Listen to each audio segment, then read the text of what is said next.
Segera download Quran Tadabbur, dia meraih tafsir kebaikan. dalam genggaman Anda. Bulan Ramadan adalah bulan Al-Quran.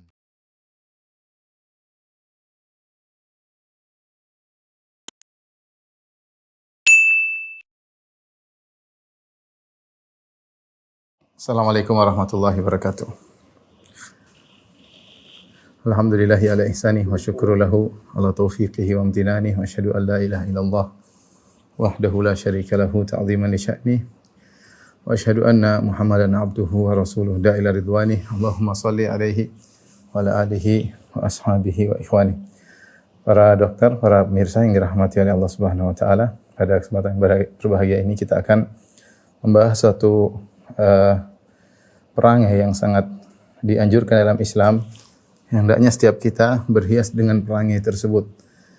Perangai atau akhlak tersebut adalah akhlak merasa malu ya. Dalam satu hadis Rasulullah sallallahu alaihi wasallam bersabda, "Inna likulli dinin khuluqan wa khuluqul Islam al-haya." Sesungguhnya setiap agama itu ada perangainya yang merupakan sifat dasar atau perangai dasar penganut agama tersebut. Kemudian Nabi sallallahu alaihi wasallam mengatakan wa khuluqul islami haya. Adapun perangai orang Islam adalah rasa malu. Jadi ini harusnya dimiliki oleh setiap muslim, setiap mukmin, memiliki sifat perangai pemalu ya. Kemudian juga dalam hadis Rasulullah SAW bersabda, innal iman wal haya qurina jami'an. Idza rufi'a ahaduhuma rufi'al akhar. Sungguhnya iman dan rasa malu digandengkan secara bersamaan. Jika salah satunya diangkat, maka terangkatlah keduanya. Jika salah satunya hilang, maka hilanglah keduanya. Ini dalil juga dari Nabi sallallahu alaihi wasallam bahwasanya hendaknya iman dan rasa malu selalu bergandengan, dan bahwasanya iman dihiasi dengan rasa malu. Karenanya sebagian ulama mengatakan barang siapa yang memakaikan imannya dengan baju rasa malu, maka tidak akan terlihat aibnya ya.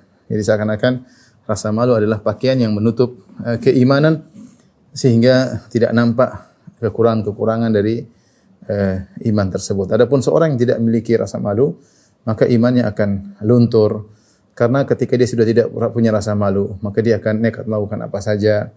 Dia tidak malu untuk bermaksiat, dia tidak malu untuk meninggalkan larangan Allah Subhanahu wa taala, dia tidak malu untuk meninggalkan perintah Allah, dia tidak malu untuk menerjang larangan Allah Subhanahu wa taala dan melakukan hal-hal yang dilarang dalam syariat ya.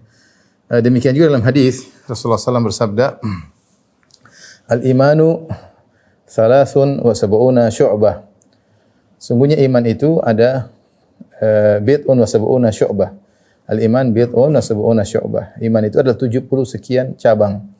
A'laha kalimatu la ilaha illallah. Cabang yang paling tinggi adalah kalimat la ilaha illallah. Wa adnaha imatatul adza 'anit tariq, dan yang paling rendah dari cabang iman adalah menghilangkan gangguan. Kemudian kalau ada gangguan di jalan maka dihilangkan. Kemudian kata Nabi sallallahu alaihi wasallam, wal haya'u syu'batun min syu'abil iman, dan rasa malu adalah cabang dari keimanan ya.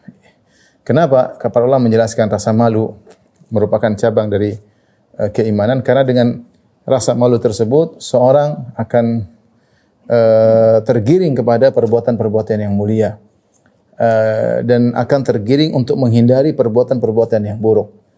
Sumber dari semuanya adalah rasa malu. Dia malu untuk malu kepada Allah misalnya, karena kalau dia tidak melaksanakan perintah Allah, dia malu sudah sekian banyak nikmat yang Allah berikan kepadanya misalnya. Kemudian dia malu untuk melanggar perintah Allah Subhanahu wa taala.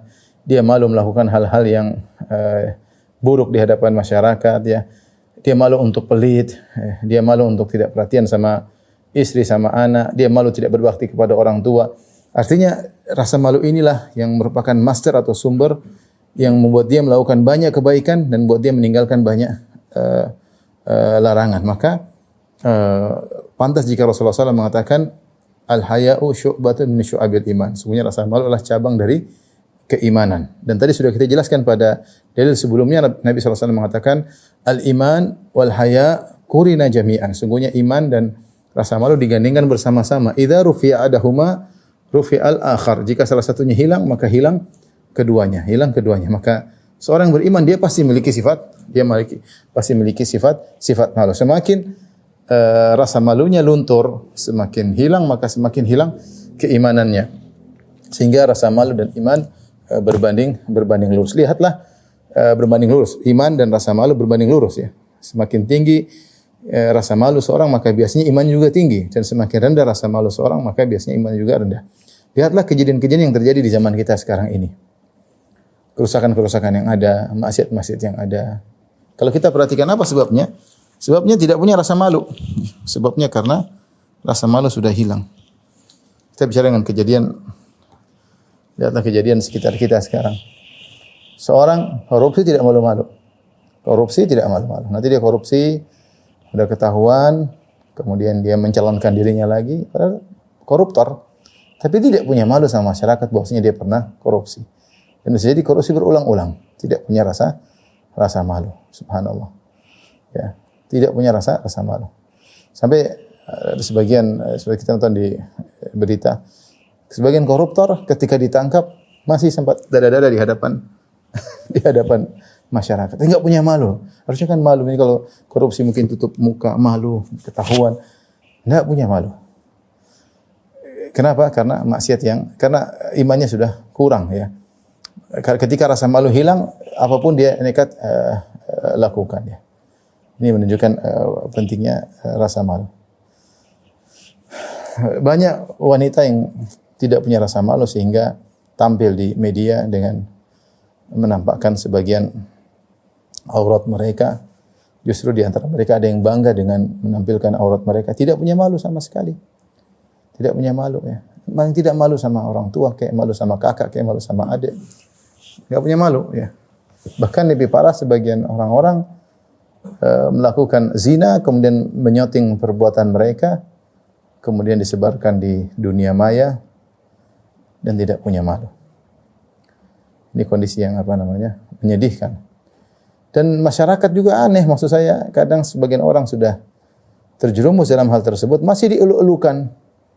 Jadi orang semakin pede untuk tidak malu. Kenapa? Karena masyarakat tidak mensifati dengan sifat yang benar.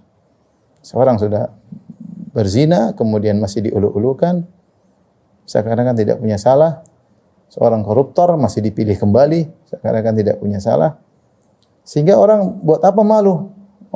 Orang juga yang lain melakukan dan juga tidak jadi masalah. Sehingga orang nekat untuk membuang rasa malunya kemudian bermaksiat secara terang-terangan. Lihatlah bagaimana sebagian orang-orang yang bermain politik kemudian tidak punya malu untuk menjanjikan ini, menjanjikan anu. Kemudian tidak perlu malu untuk melanggar janjinya. Tidak peduli ya. Tidak perlu malu ya. Tidak perlu malu untuk berbohong untuk menang dalam pergulatan politik. Rasa malu sudah hilang ya. Rasa malu sudah hilang. Kita ini Indonesia, bangsa yang beradab, bangsa yang pemalu. Dikenal oleh dunia bahwasanya kita adalah orang Asia, orang Indonesia yang memiliki rasa malu. Itu adalah sebenarnya anugerah dari Allah Subhanahu wa taala. Sehingga rasa malu tersebut harusnya menjadikan budi pekerti yang baik. Malu untuk merusak negara, malu untuk mengambil uang negara, malu untuk membuka aurat di hadapan masyarakat umum, malu untuk berbohong kepada publik. Namun demikianlah, ketika rasa malu sudah hilang, maka maksiat dilakukan. Ya, maksiat dilakukan.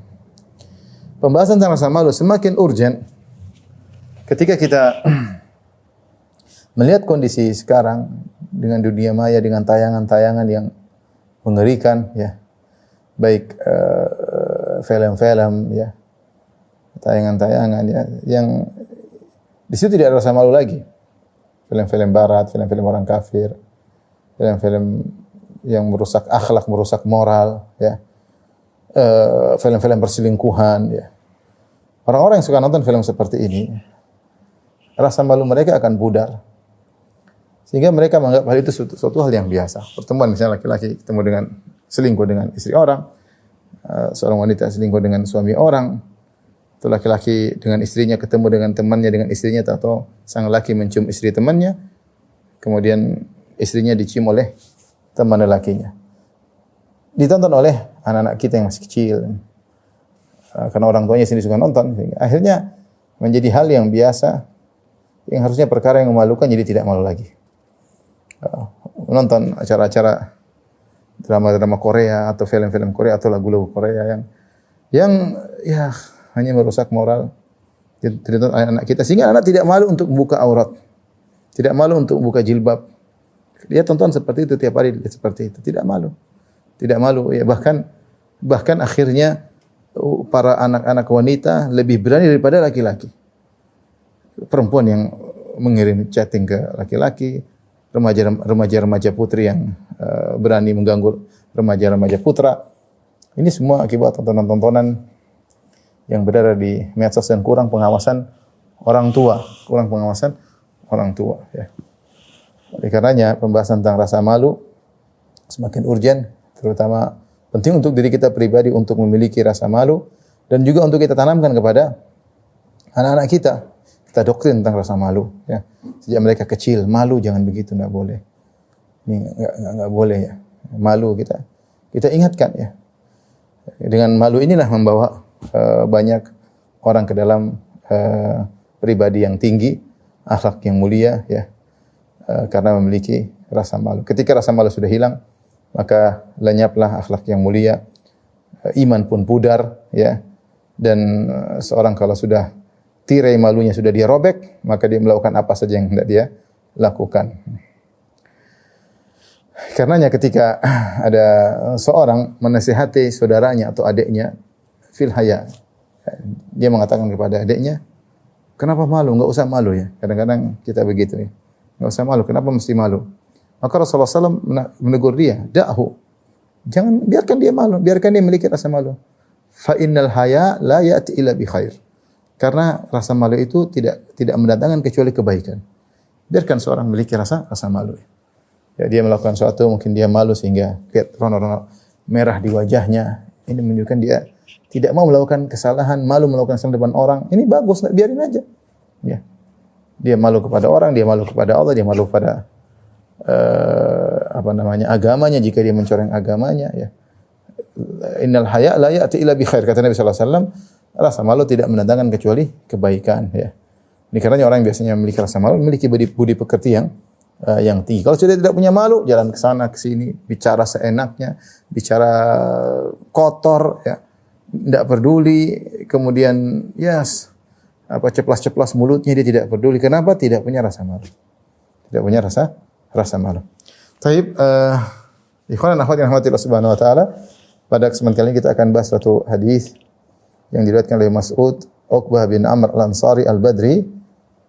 Abu Mas'ud Uqbah bin Amr Al-Ansari Al-Badri radhiyallahu taala anhu, di mana Nabi sallallahu alaihi wasallam bersabda,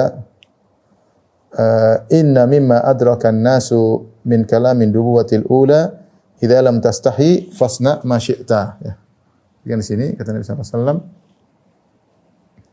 inna mimma adraka an-nas min kalamin nubuwatil ula idza lam tastahi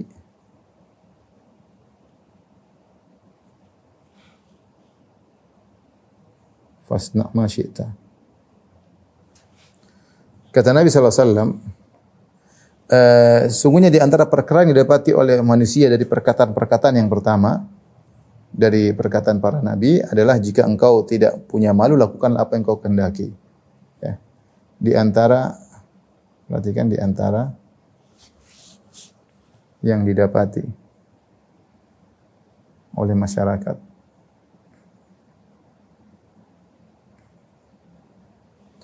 dari hikmah-hikmah perkataan-perkataan, hikmah-hikmah atau perkataan-perkataan kenabian yang pertama, yang dahulu, ya. Jika engkau tidak punya malu, lakukan yang kau kehendaki. Jika engkau tidak punya malu, jika engkau tidak malu, lakukanlah sesukamu. Ini hadis agung yang terkait dengan pentingnya rasa malu. Di sini perhatikan, Rasulullah SAW mengatakan, Inna mimma adrakan nas mim kalamin nubuwatil ula, di antara yang didapati oleh masyarakat itu pelajaran hikmah-hikmah yang masih berlanjut di masyarakat dari kenabian yang terdahulu. Ini adalah maksudnya warisan para nabi. Sebagaimana menjelaskan, ini berarti menunjukkan pertama ilmu warisan para nabi hingga nabi, termasuk Nabi Muhammad. Nabi Muhammad sallallahu alaihi wasallam. Kemudian apa juga di antaranya bahwasanya ilmu ini atau hikmah ini tidak mengalami nasikh. Ilmu ini tidak mengalami expire ya, tidak akan mengalami expire, tidak mengalami nasakh. Nasakh itu dibatalkan ya hukumnya. Ya, sebagian hukum kadang-kadang berlaku pada satu zaman kemudian dinasihkan, dimansuhkan di zaman nabi yang lain. Seperti ketika Nabi Isa berkata kepada kaumnya, "Wa li uhilla lakum ba'dhal ladzi hurrima 'alaikum." Nabi Isa berkata alaihissalam, dan aku akan menghalalkan sebagian perkara-perkara yang pernah diharamkan kepada kalian, yaitu di Taurat. Jadi Nabi Isa alaihissalam datang dengan memansuhkan sebagian hukum-hukum yang berlaku di Taurat yang berlaku di zaman Nabi Musa alaihissalam. Itu namanya ada hukum yang dimansuhkan.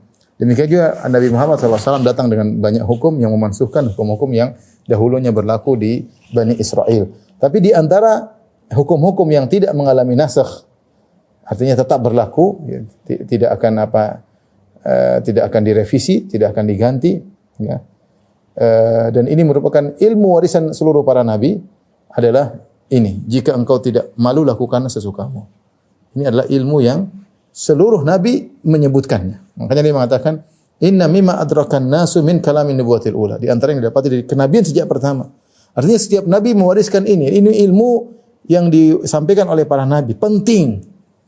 Mau Nabi Nuh, semua nabi menyampaikan hal ini. Bosnya rasa malu itu penting. Dan ilmu ini tidak mengalami nasakh. Tidak akan dirubah, tidak akan direvisi, tidak akan di-expire, tidak.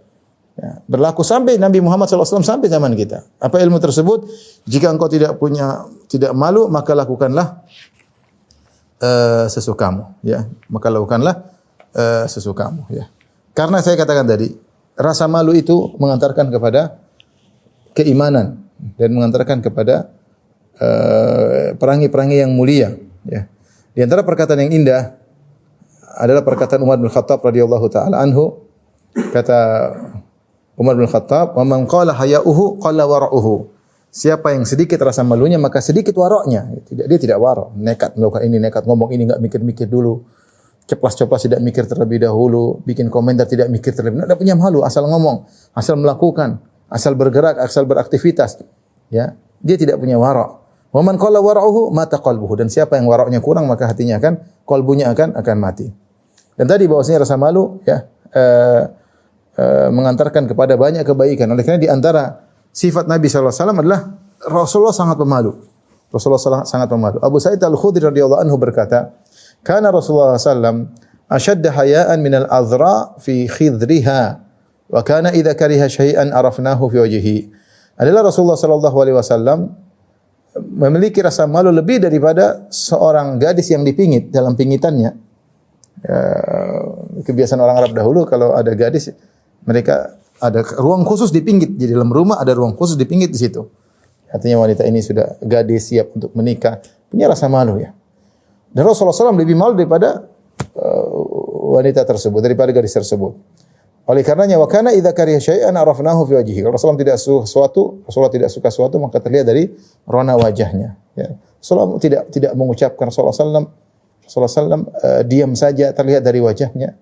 Dan itu banyak dalam hadis-hadis Nabi kalau kita baca. Contoh sederhana ketika Nabi SAW ketika makan dengan Khalid bin Walid radhiyallahu anhu, dihidangkanlah dhab. Kemudian Khalid makan dengan lahap. Nabi SAW diam aja. Rasulullah diam aja ya. Rasulullah SAW tidak komentar, tidak apa. Rasulullah malu, ya biarin orang makan depan dia.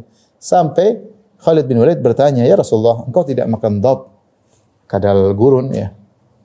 Engkau tidak makan aharamun hu, apakah itu adalah haram?" Baru Rasulullah SAW komentar. Jadi Rasul tidak suka, Rasulullah diam aja. Ya. Rasulullah rasa malunya ya. Ya. Karena idza ishtaha syai'an akalahu. Ya. Wa idza karilahu ya Rasulullah sallam tarakahu. Rasulullah sallam kalau suka makanan Rasulullah sallam makan. Kalau Rasulullah sallam tidak suka Rasulullah biarin aja.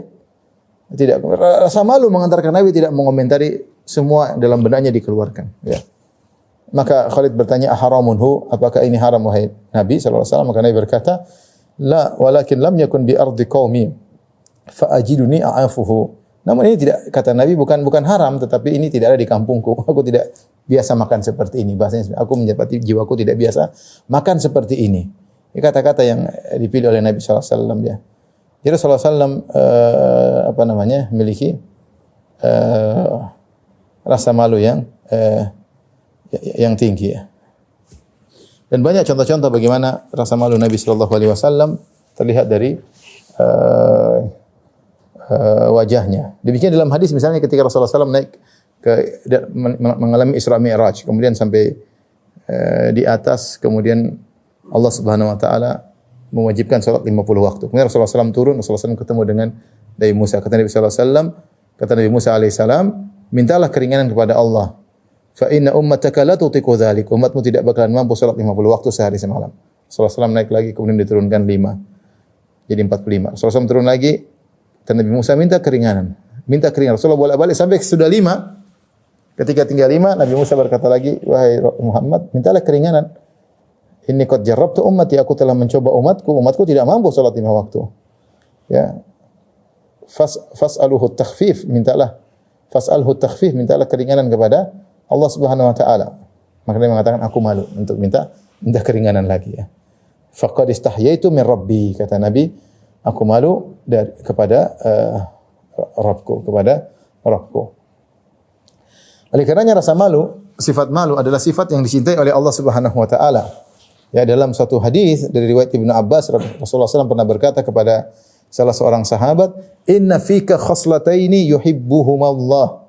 Sungguhnya pada dirimu ada 2 perangai yang dicintai oleh Allah Subhanahu wa taala. Al-haya'u wal anah, yaitu rasa malu dan tidak tergesa-gesa. Rasa malu tidak. Subhanallah, kalau seorang, coba kita dapati orang, kalau yang kita sifati orang itu pemalu, rata-rata baik enggak? Rata-rata baik. Rata-rata baik. Dia pemalu, kalau ada orang lebih tua dia persilahkan. Dia malu.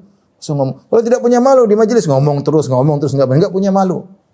Orang malu enggak enak ada ustadz, ada orang lebih tua. Dia orang yang disebut pemalu pasti dia baik. Rata-rata ya. Ya, kecuali dia salah dalam memahami rasa malu, tapi rata-rata orang pemalu seperti itu.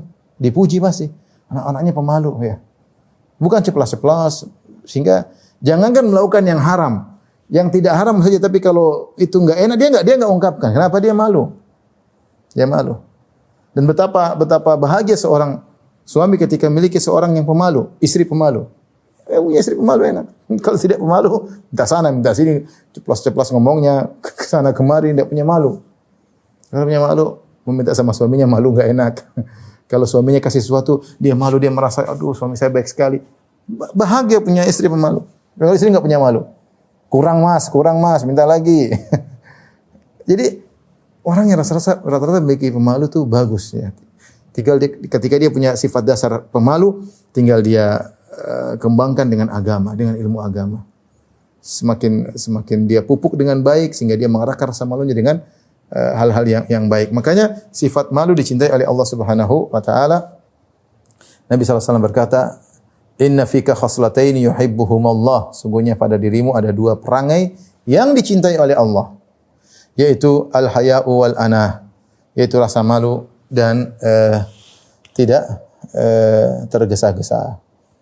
Inilah sekarang rasa malu yang hilang dari banyak saudara-saudari kita, kaum muslimat yang membuka auratnya, apalagi ada dunia selfie, foto-foto, melakukan hal yang aneh-aneh, apalagi dalam rangka mencari followers, viewersnya supaya banyak, bikin kegiatan yang ada-ada saja yang aneh, yang tidak punya rasa malu.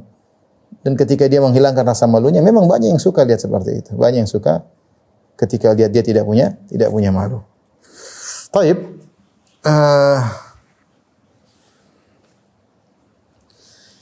kita bahas tentang makna hadis ini. Jika engkau, yang ini merupakan warisan para nabi, jika engkau tidak malu, lakukanlah sesukamu. Ini ada dua tafsiran ya.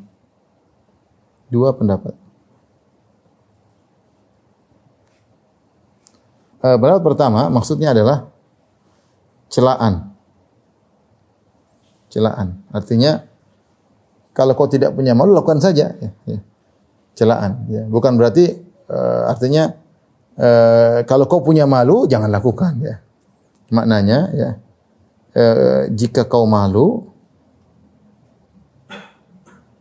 maka jangan lakukan.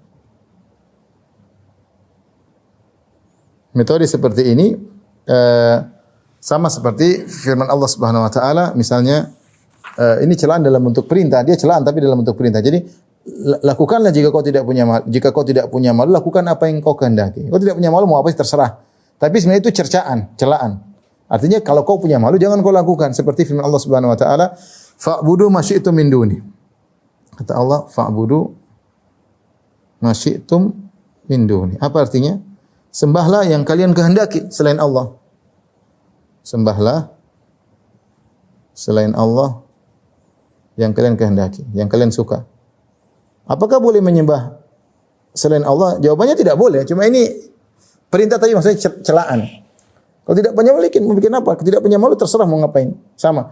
Sembahlah Allah, sembahlah selain Allah yang kau sukai. Maksudnya tidak boleh ya. Seperti firman Allah, i'malu ma syi'tum. Ya, seperti firman Allah juga, i'malu ma syi'tum. Kata Allah, i'malu ma syi'tum, innahu bima ta'maluna basir. Innahu bima ta'maluna basir.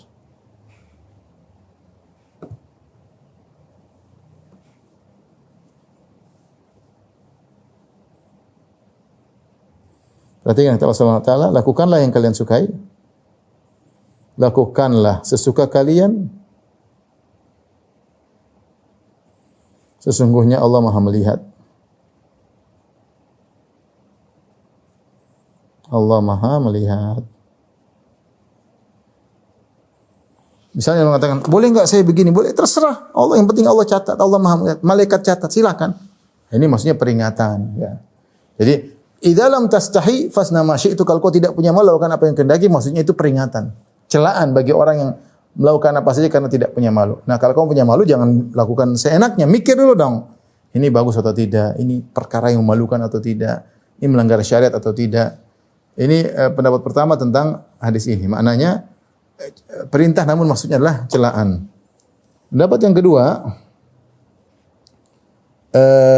sesuai dengan zahirnya, yaitu perintah untuk melakukan kebaikan.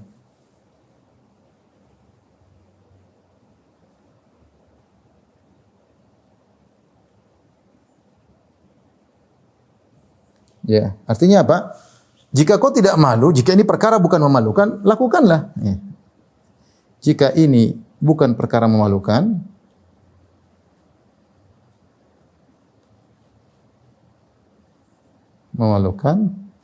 maka kerjakanlah. Dan ini dibawakan pada makna-makna kebaikan. Artinya kita tidak perlu untuk malu-malu melakukan kebaikan. Contohnya, kalau baca Al-Quran misalnya di depan umum, apakah perkara yang memalukan? Jawabannya tidak. Ya kalau gitu baca aja. Antum lagi di bis, di halte, kita lagi di pesawat, lagi duduk di pesawat baca Quran. Apakah perkara memalukan? Tidak kan? Itu bagus. Lakukan aja. Ngapain malu-malu? Emang memalukan? Tidak. Sekarang orang maksiat saja tidak malu-malu. Kamu melakukan kebaikan, kenapa harus malu? Lakukan saja. Bukankah itu perkara yang tidak memalukan kalau kau sendirian? Kalau kau tidak sendiri melakukan, maka lakukan di depan orang. Tidak jadi masalah. Ya. Ya. Jadi jika seorang ingin melakukan kebaikan, maka lakukan saja. Ya. Tidak perlu kau permalukan karena perbuatanmu bukan perbuatan yang memalukan. Ya. Karena perbuatanmu bukan perbuatan yang memalukan. Maka tidak perlu ragu untuk melakukannya. Ya. Tidak perlu ragu untuk melakukannya. Taib, ini di antara makna daripada hadis ini. Selanjutnya kita akan bahas tentang macam-macam malu.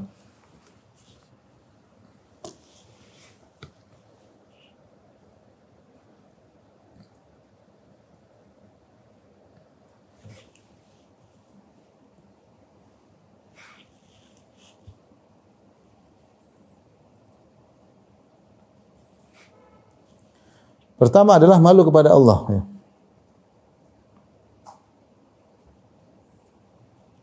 Ini penting ya. Malu kepada Allah. Kata Nabi sallallahu alaihi wasallam, "Istahyu minallahi haqqal haya." Istahyu minallahi haqqal haya. Malulah kepada Allah dengan sungguh-sungguh. Dengan sungguh-sungguh malu.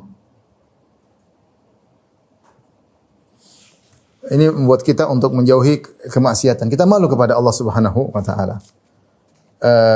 Di antaranya apa? Di antaranya dengan mengingat kebaikan nikmat-nikmat Allah kepada kita.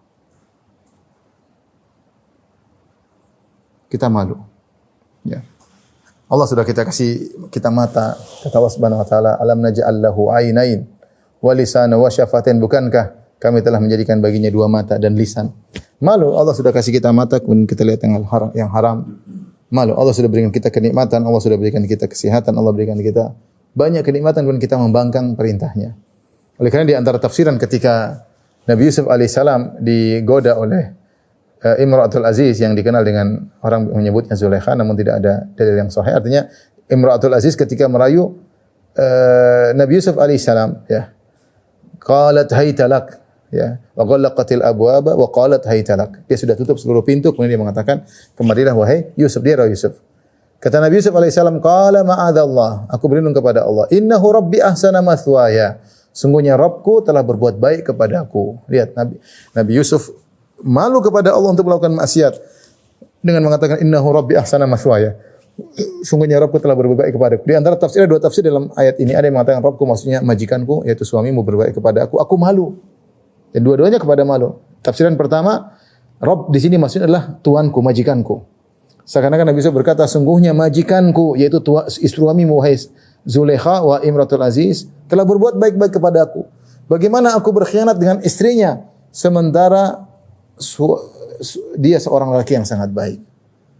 Tidak pantas bagiku untuk berkhianat dengan istrinya sementara dia orang yang baik. Artinya Al-Aziz, yaitu suami dari wanita ini yang merayu Yusuf, sangat baik kepada Yusuf. Nah, bagaimana Yusuf balas kebaikannya dengan malulah. Sudah baik sama saya, kemudian saya buat buruk. Ini tafsiran pertama. Tafsiran kedua, innahu rabbi, maksudnya Allah Subhanahu wa taala. Sungguhnya Rabbku telah berbuat baik kepada aku. Allah telah menyelamatkan aku, Allah telah mengajarkan aku ilmu menafsirkan mimpi, Allah telah memberikan aku banyak anugerah keimanan. Banyak, bagaimana aku bermaksiat kepada Rabbku? Aku malu.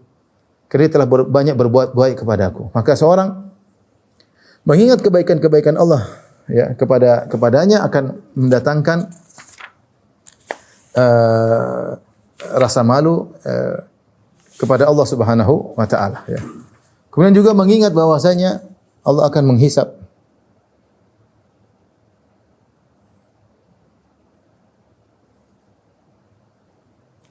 menghisapnya.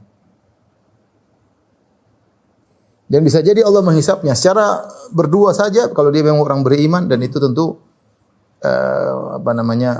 memalukan, ya. Apalagi kalau Allah bongkar aibnya di hadapan banyak orang. Malu, ya. Maka malu kepada Allah ini penting, ya. Sebagian orang hanya malu kepada manusia, tidak malu kepada Allah, ya. Allah mencela, ya, sebagian orang malu kepada makhluk, namun tidak malu kepada Allah. Allah berfirman dalam surat An-Nisa 108, yastakhfuna minan nas wa la yastakhfuna minallah. Yastakhfuna minan nas wa la yastakhfuna minallah. Wa huwa ma'ahum idh yubayyituna ma la yarda minal qaul. Ibnu Abbas ketika menafsirkan ayat ini, Ibnu Abbas mengatakan yastahyuna minan nas wa la yastahyuna minallah. Mereka malu kepada manusia, namun tidak malu kepada Allah. Nah, dan inilah kebanyakan kita seperti ini, ya. Banyak di antara kita seperti ini. Di depan orang kita tidak berani bermaksiat. Ketika bersendirian, ya, kita tidak malu kepada Allah Subhanahu wa taala. Ya, makanya ada perkataan salaf, la taj'alillah ahwanan nadhirina ilaik. Janganlah kau menjadikan Allah adalah yang paling rendah dari orang-orang yang melihatmu.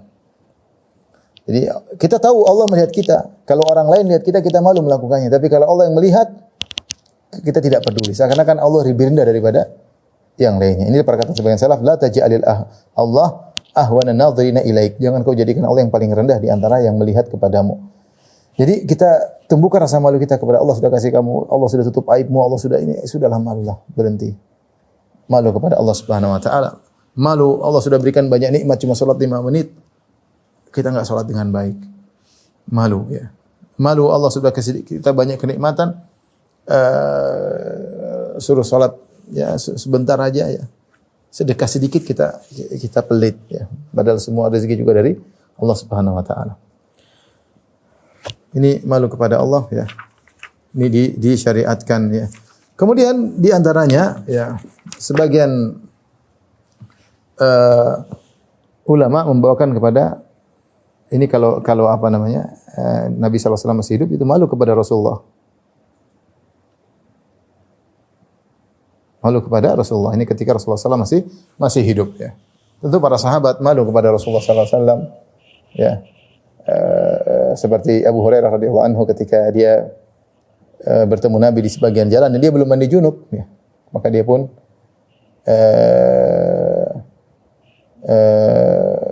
kemudian tidak mau bertemu dengan Nabi karena dia malu belum mandi junub, ya. Dan sebagian sahabat bagaimana rasa malu mereka kepada Rasulullah sallallahu alaihi wasallam, ya. Seperti sahabat yang Rasulullah SAW tidur di rumahnya, dia malu kalau Rasulullah SAW kemudian di lantai bawah dan di lantai atas, dia akan berjalan di atas kepala Nabi sallallahu alaihi wasallam. Bagaimana penghormatan mereka kepada Rasulullah sallallahu alaihi wasallam. Bahkan ini dihadirkan perasaan ini oleh sebagian orang meskipun Rasulullah SAW sudah meninggal dunia, ya. Ya. Seperti perkataan seorang ketika dia datang bersama pasukan Ubaidillah bin Ziyad. Ubaidillah bin Ziyad yang diperintahkan untuk membunuh Al-Husain bin Ali bin Abi Thalib radhiyallahu anhu. Ya, maka dia memerintahkan orang ini untuk membunuh Husain bin Ali bin Abi Thalib. Akhirnya dia membelot dari pasukan Ubaidillah bin Ziyad, kemudian dia bergabung bersama pasukannya Al-Husain. Ketika ditanya kenapa? Dia bilang, bagaimana kalau saya bunuh Husain? Kemudian saya ketemu dengan Nabi SAW pada hari kiamat kelak, kemudian dia tanya, apa yang kau lakukan dengan cucuku? Malu kepada Nabi SAW. Sehingga dia pun enggan melakukan perkara yang buruk. Kita juga bisa menemukan hal tersebut. Kalau kita tahu ada sahabat-sahabat Nabi dicela, ya. Ada syariat Nabi dihinakan, syariat Nabi dicampakkan, dan kita yang memiliki kapasitas untuk membela syariat Rasulullah SAW, kemudian jangan kita biarkan saja, ya. Nanti kalau kita ketemu Nabi kita malu, ya. Kita tidak membela sunnah-sunnahnya, ya. Oleh karenanya malu kepada Rasulullah SAW, ya. Ketika Nabi SAW hidup, ini dipraktikkan oleh para sahabat, ya. Kemudian tentunya malu kepada masyarakat itu juga penting, ya.